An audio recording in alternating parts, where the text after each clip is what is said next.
नमस्कार दोस्तों, आपका इस क्लास में स्वागत है। दोस्तों, आज हम ध्रुव स्वामिनी नाटक के जो महत्वपूर्ण प्रश्न हैं उनको देखेंगे इस क्लास में। और ध्रुव स्वामिनी नाटक से प्रश्न बनने की संभावना रहती है और अच्छा खासा जो लेवल है वो यहाँ पर आपको देखने को मिलेगा प्रश्न का। तो इस क्लास को शुरू करते हैं दोस्तों। अगर आप हमारे नेट जेआरएफ वाले ग्रुप में ऐड नहीं हो तो इस नंबर पर मुझे व्हाट्सअप कर दो, मैं आपको ग्रुप में ऐड कर दूंगा। दोस्तों, वीडियो को लाइक करना है, कमेंट भी करना है, और अगर चैनल को अभी तक सब्सक्राइब नहीं किया तो सबसे पहले आपको सब्सक्राइब कर लेना है।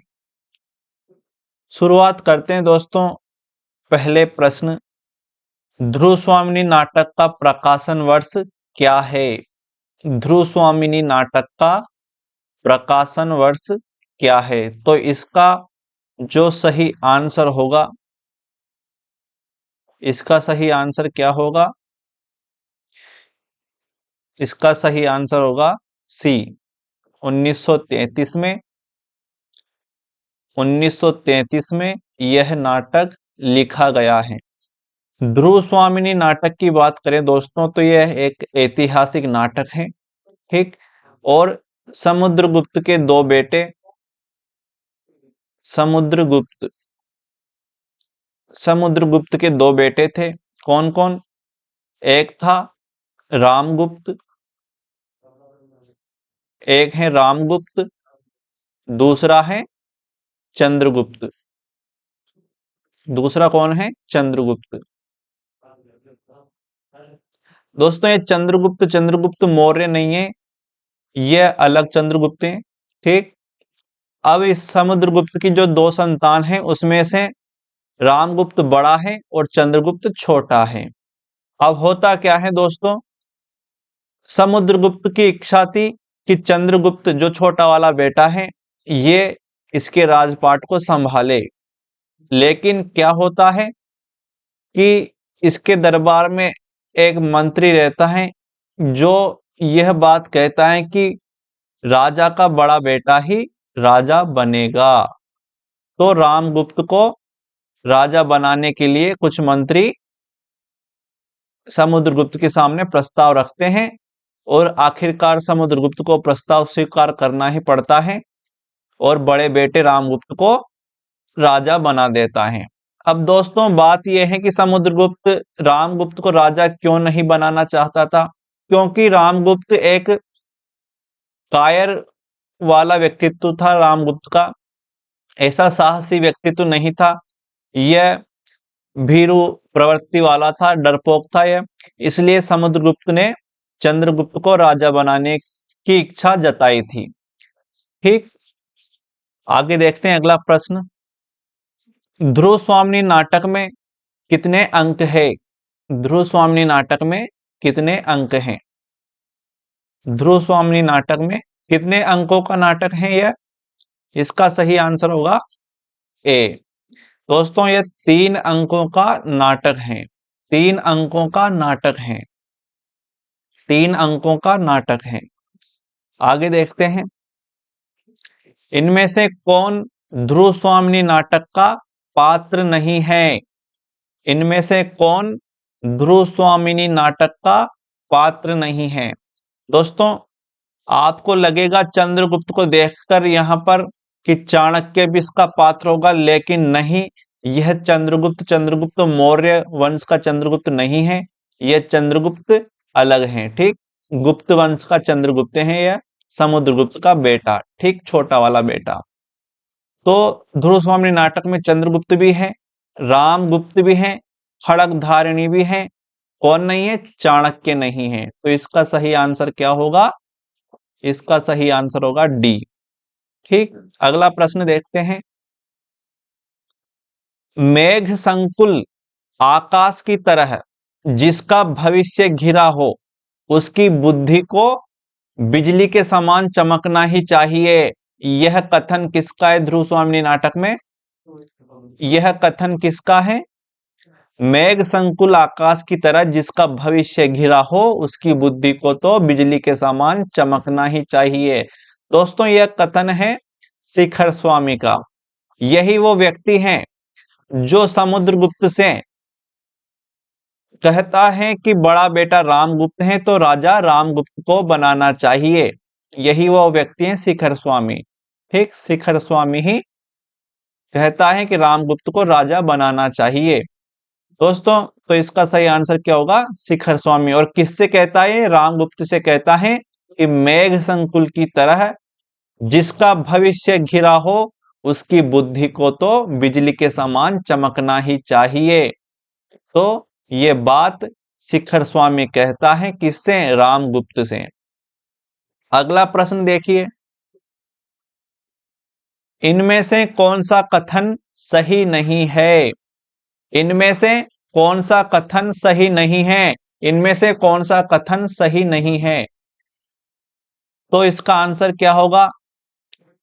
कथन देखते हैं पहले। समुद्रगुप्त ने गद्दी चंद्रगुप्त को देने का निर्णय किया था। समुद्रगुप्त ने गद्दी चंद्रगुप्त को देने का निर्णय किया था। बिल्कुल सही। मैंने बताया आपको, समुद्रगुप्त की इच्छा थी कि ये गद्दी किसे दे? चंद्रगुप्त को। शिखर स्वामी ने चंद्रगुप्त को गद्दी देने का विरोध किया था। बिल्कुल, जब समुद्रगुप्त ने कहा कि मेरा साम्राज्य तो चंद्रगुप्त संभालेगा, तो शिखर स्वामी विरोध करता है।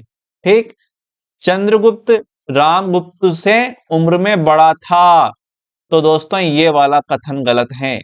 चंद्रगुप्त बड़ा था कि छोटा था? छोटा था चंद्रगुप्त। तो इसका आंसर तो क्या होगा? यही वाला होगा कि सही नहीं है। कौन सा नहीं है सही? ये नहीं है, क्योंकि रामगुप्त बड़ा था, चंद्रगुप्त छोटा था। समुद्रगुप्त के बाद गद्दी रामगुप्त को मिलती है। बिल्कुल, समुद्रगुप्त के बाद गद्दी रामगुप्त को मिल जाती है। अगला प्रश्न देखिए, कथन है वीरता जब भागती है तब उसके पैरों से राजनीतिक छलछंद की धूल उड़ती है। यह कथन किसका है? और इसे इंपॉर्टेंट कर लो दोस्तों, बहुत ही महत्वपूर्ण फैक्ट है इस नाटक का। तो इसका आंसर क्या होगा? इसका सही आंसर होगा, क्या होगा दोस्तों? यह कथन है मंदाकिनी का। किसका कथन है? मंदाकिनी का। अगला प्रश्न देखिए। अगला प्रश्न, पुरुषों ने स्त्रियों को अपनी पशु संपत्ति समझकर उन पर अत्याचार करने का अभ्यास बना लिया है। यह कथन किसका है? यह कथन किसका है? यह कथन किसका है? तो इसका आंसर क्या होगा? इसका आंसर क्या होगा? ए, ध्रुव स्वामिनी का कथन है। दोस्तों, जो भी कथन में उठाकर लाया हूं इस क्लास में, तो सभी महत्वपूर्ण है। आपको ध्यान में रखना है कौन सा कथन किसका है। ठीक, प्रश्न बन सकते हैं कथनों से, क्योंकि कथनों से ही प्रश्न अधिक बनते हैं। अगला प्रश्न, देवी जीवन विश्व की संपत्ति है। यह कथन किसका है? दोस्तों, महत्वपूर्ण फैक्ट है इस नाटक का। ठीक, ये आपको ध्यान में रखना है। यह कथन किसका है? देवी जीवन विश्व की संपत्ति है। जीवन विश्व की संपत्ति है। किसका कथन है यह? इसका क्या आंसर होगा? इसका सही आंसर होगा डी। इसका सही आंसर होगा डी। इसका सही आंसर होगा डी। चंद्रगुप्त का कथन है यह। और किससे कहता है? ध्रुव स्वामी। ध्रुव स्वामी से क्यों कहता है? जब सकराज रामगुप्त के पास यह आदेश भेजता है। दोस्तों, थोड़ी कहानी शुरू से समझते हैं कि जो समुद्रगुप्त का बेटा रहता है रामगुप्त, ये राजा रहता है, इसको इनके शिविर को कौन घेर लेता है चारों तरफ से? सकराज। एक शक वंश का राजा रहता है, ठीक, जिसे सकराज कहा गया है। इसमें सकराज इनके शिविर को घेर लेता है चारों तरफ से, और इनको मारने की धमकी देता है। ठीक, इनको मारने की धमकी देता है। इनको मारने की धमकी देता है, लेकिन एक संधि के लिए कहता है कि अगर तुम ध्रुव स्वामिनी को मेरे पास भेज दोगे तो मैं तुमको जिंदा छोड़ दूंगा। और रामगुप्त क्या कहता है फिर इस पर कि ठीक है भाई, मैं ध्रुव स्वामिनी को उसके पास भेजने के लिए तैयार हूं। यानी रामगुप्त जो भीरु प्रवृत्ति का व्यक्ति है, इसीलिए तो समुद्रगुप्त उसे राजा नहीं बनाना चाहता था। बड़ा बेटा था लेकिन उसे राजा नहीं बनाना चाहता था। ठीक, तो जब रामगुप्त निर्णय करता है कि ठीक है मैं सकराज के शिविर में ध्रुव स्वामिनी को भेज दूंगा, तब ध्रुव स्वामिनी आत्महत्या करने की कोशिश करती हैं। और जब यह बात चंद्रगुप्त को पता चलती है तो वह मना करता है ध्रुव स्वामिनी से कि नहीं देवी, जीवन विश्व की संपत्ति है, इसे यूं ही नष्ट नहीं करना चाहिए। यह बात चंद्रगुप्त ध्रुव स्वामिनी से कहता है। अगला प्रश्न देखिए दोस्तों, प्रेम करने की एक ऋतु होती है, उसमें चूकना, उसमें सोच समझकर चलना, दोनों बराबर है। दोनों बराबर हैं। ठीक, यह कथन किसका है? यह कथन किसका है? तो इसका सही आंसर क्या होगा? इसका आंसर होगा दोस्तों कोमा। कोमा कौन है? सकराज की प्रेमिका या पत्नी, कुछ भी स्पष्ट नहीं किया गया इस नाटक में इस तरह, या तो प्रेमिका या पत्नी इस तरह। कोमा कौन है? सकराज की प्रेमिका या पत्नी। ठीक, तो यह कथन है प्रेम करने की एक ऋतु होती है, उसमें चूकना, उसमें सोच समझकर चलना, दोनों बराबर है। यह कथन किसका है? तो यह कथन है कोमा का। कोमा का। ठीक, अगला प्रश्न देखते हैं, सौभाग्य और दुर्भाग्य मनुष्य की दुर्बलता के नाम है। मैं तो पुरुषार्थ को ही सबका नियामक समझता हूं। पुरुषार्थ ही सौभाग्य को खींच लाता है। दोस्तों बहुत महत्वपूर्ण कथन है, प्रश्न बन सकता है। इसको मोस्ट लगा देता हूं, आपको ध्यान में रखना है किसका कथन है यह। किसका कथन है? किसका कथन है यह? दोस्तों यह है सकराज का कथन। सकराज कहता है कि सौभाग्य और दुर्भाग्य मनुष्य की दुर्बलता के नाम है। मैं तो पुरुषार्थ को ही सबका नियामक समझता हूं। पुरुषार्थ ही सौभाग्य को खींच लाता है। यह कथन किसका है? यह कथन किसका है? सकराज का। ठीक, अगला प्रश्न देखिए, संसार में बहुत सी बातें बिना अच्छी हुए भी अच्छी लगती है और बहुत सी अच्छी बातें बुरी मालूम पड़ती हैं। यह कथन किसका है? यह कथन किसका है? यह कथन है दोस्तों कोमा का। कोमा का कथन है कि संसार में बहुत सी बातें बिना अच्छी हुए भी अच्छी लगती हैं और बहुत सी अच्छी बातें बुरी मालूम पड़ती हैं। यह कथन किसका है? कोमा का। ठीक, अगला जो प्रश्न है, राजनीति ही मनुष्यों के लिए सब कुछ नहीं है। यह कथन किसका है? दोस्तों इस क्लास में मैंने इस नाटक के कथन जितने भी थे महत्वपूर्ण वो सब ले लिए हैं, तो यह कथन बहुत महत्वपूर्ण है, आपको ध्यान से देखना है। ठीक, राजनीति ही मनुष्यों के लिए सब कुछ नहीं है। यह कथन किसका है? यह कथन किसका है? यह कथन किसका है? तो दोस्तों इसका सही आंसर होगा डी, मिहिर देव। मिहिर देव। ठीक, मिहिर देव इसका सही आंसर होगा। ठीक, और यह कथन दोस्तों इंपॉर्टेंट है, ये आपको ध्यान में रखना है किसका कथन है। ठीक, यह भी बहुत महत्वपूर्ण है।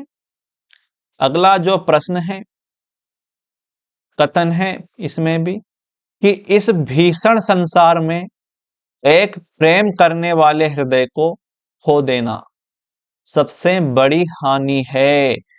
दोस्तों जो भी मैं कथन लेकर आया हूं सभी महत्वपूर्ण है, आपको ध्यान में रखना है। ठीक, इनमें से प्रश्न बन सकता है क्योंकि कथन से ही अधिकतर प्रश्न पेपर में बनते हैं। और जो कथन महत्वपूर्ण है वो मैं इस क्लास में लेकर आया हूं। ठीक, तो इसका क्या आंसर होगा? इस भीषण संसार में एक प्रेम करने वाले हृदय को खो देना सबसे बड़ी हानि है, सबसे बड़ी हानि है। तो ये कथन भी किसका है दोस्तों? मिहिर देव का, मिहिर देव का। ठीक, अगला प्रश्न, ब्राह्मण केवल धर्म से भयभीत है, अन्य किसी शक्ति को वह तुच्छ समझता है। यह कथन किसका है? दोस्तों अभी तो आप बता दोगे कि यह कथन चाणक्य का नहीं है, क्योंकि ध्रुव स्वामी नाटक में चाणक्य नहीं है। लेकिन जब पेपर में प्रश्न बनेगा, केवल कथन कथन देगा, और तब आपको समझ में नहीं आएगा कि यह कथन किसका है। ठीक, तब आपको लगेगा यह कथन बिल्कुल चाणक्य का है। ठीक, अगर आपने चंद्रगुप्त नाटक पढ़ा है तो बिल्कुल आपको लगेगा कि यह कथन चंद्रगुप्त का है, और जैसे घनानंद से वो ये बात कह रहा हो। लेकिन नहीं, यहां पर आप गलत हो जाओगे। आपको ध्यान रखना है कि ब्राह्मण केवल धर्म से भयभीत है, अन्य किसी भी शक्ति को वह तुच्छ समझता है। यह कथन किसका है? पुरोहित का। ध्रुव स्वामी नाटक में यह कथन किसका है? पुरोहित जी का। ठीक, पुरोहित जी का कथन है। अगला प्रश्न देखो, सकराज की मृत्यु कौन से अंक में होती है? सकराज की मृत्यु कौन से अंक में होती है? यह भी महत्वपूर्ण प्रश्न है। कौन से अंक में होती है? दूसरे अंक में, दूसरे अंक में। ठीक, अगला प्रश्न, इनमें से गीत की कौन सी पंक्ति कोमा गाती है? इनमें से कौन सी गीत की पंक्ति कोमा गाती है? तो इसका सही आंसर क्या होगा?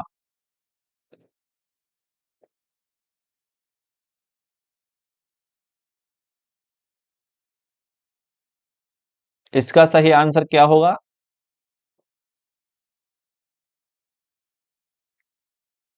ये यौवन तेरी चंचल छाया, ये पंक्ति जो है कौन गाती है? कोमा गाती है। तो गीतों की जो प्रथम पंक्ति होती है उनको आपको ध्यान में रखना है, कौन से गीत की पंक्ति कौन से अंक में आई है, किसने गाई है, ये सब आपको ध्यान में रखना है। दोस्तों अस्ताचल पर युवती संध्या की खुली अलग घुंघराली है, ये कथन, ये पंक्ति कौन गाती है? नाटक में नर्तकी आती हैं, नाचने वाली नर्तकी आती हैं, ये गीत वो वे गाती हैं। ठीक, और यह कसक अरे आंसू सहजा, ये कौन गाती हैं? मंदाकिनी, मंदाकिनी। एक गीत ये भी है कि पैरों के नीचे जलदर हो, बिजली से उनका खेल चले। तो ये किसका है? ये कौन गाती हैं? ये गीत भी मंदाकिनी गाती हैं, मंदा मंदाकिनी गाती हैं। ठीक, तो ये पंक्तियां आपको ध्यान में रखनी है, कौन से गीत की पंक्तियां कौन गाती हैं, और इनका अंक भी ध्यान में रखना है, कौन सा गीत कौन से अंक में है। ठीक, यह कसक अरे आंसू सहजा, इन गीत की पंक्तियों को नाटक में आने के हिसाब से सही क्रम में जमाइए या रखिए। इनका सही क्रम क्या है? बिल्कुल, ये दोस्तों महत्वपूर्ण फैक्ट है प्रश्न बनने का। यहाँ से प्रश्न बन सकता है कि कौन सी पंक्ति कौन से अंक में आई है और किस क्रम में आई है, उसके हिसाब से इन पंक्तियों को लगाइए। और सही आंसर क्या होगा इसका? इसका सही आंसर क्या होगा दोस्तों? सबसे पहले कौन सी पंक्ति आती है नाटक में? अरे कसक यह आंसू सजा, पहले नंबर की, पहले नंबर पर ये आती है। ठीक, उसके बाद में कौन सी आती है? पैरों के नीचे जलदर हो, बिजली से उनका खेल चले, दूसरे नंबर पर ये आती है नाटक में। ठीक, तीसरे नंबर पर कौन सी आती है? यौवन तेरी चंचल छाया, तीसरे नंबर पर ये आती है। और लास्ट में कौन सी है? चौथे नंबर पर अस्ताचल पर युवती संध्या की खुली अलग घुंघराली हैं, ये चौथे नंबर पर हैं। तो इसका सही आंसर क्या होगा? पहले नंबर पर ए, तो डी वाला तो कट ही जाएगा। ठीक, दूसरे नंबर पर कौन सा है? डी, तो दूसरे नंबर पर डी किसमें? इसमें। ठीक, तो इस तरह आपको वहां पर जब हमें कोई फैक्ट मालूम ना हो, केवल दो पंक्तियां याद हो और तीसरी ना हो, तो इस तरह भी हम प्रश्न बना सकते हैं। पहले नंबर पर कौन सी ए, दूसरे नंबर पर कौन सी डी। अगर दो मालूम नहीं होती तब भी हमारा प्रश्न का आंसर सही हो जाता है, क्योंकि दूसरे नंबर पर डी फिर किसी में भी नहीं है इनके अलावा। ठीक, इसके अलावा, तो इसलिए आंसर क्या हो गया? सी। इस तरह आपको प्रश्न हल करना है। ठीक, तो इसका आंसर क्या होगा? सी। आगे देखते हैं। चंद्रगुप्त को ध्रुव स्वामिनी की वेशभूषा धारण कर सकराज के पास जाने की युक्ति किससे मिली थी? ठीक, किससे मिली थी? किससे मिली थी? किससे मिली थी दोस्तों? इसका सही आंसर क्या होगा? इसका आंसर होगा ए। ये युक्ति किससे मिली थी? हिजड़े से। हिजड़े से। ठीक, हिजड़े से। अगला जो प्रश्न है दोस्तों, तो इसमें 18 प्रश्न बने हैं इस नाटक से, तो जो कि महत्वपूर्ण है। और अगर आप इन प्रश्नों को ध्यान से देख लेते हो क्लास को और ये आपको ध्यान में रह जाता है, तो हो सकता है इनमें से एक प्रश्न आपको वहां पर देखने को मिले, क्योंकि बहुत ही महत्वपूर्ण फैक्ट हैं। और सारे जितने भी महत्वपूर्ण फैक्ट थे मैं इस क्लास में लेकर आया हूं आपके लिए, तो यहां से प्रश्न बनने की पूरी संभावना है। दोस्तों, अगर अभी तक आपने क्लास को लाइक नहीं किया है तो लाइक करना है, चैनल को सब्सक्राइब करना है। और आज के लिए इतना ही, मिलते हैं अगली क्लास में।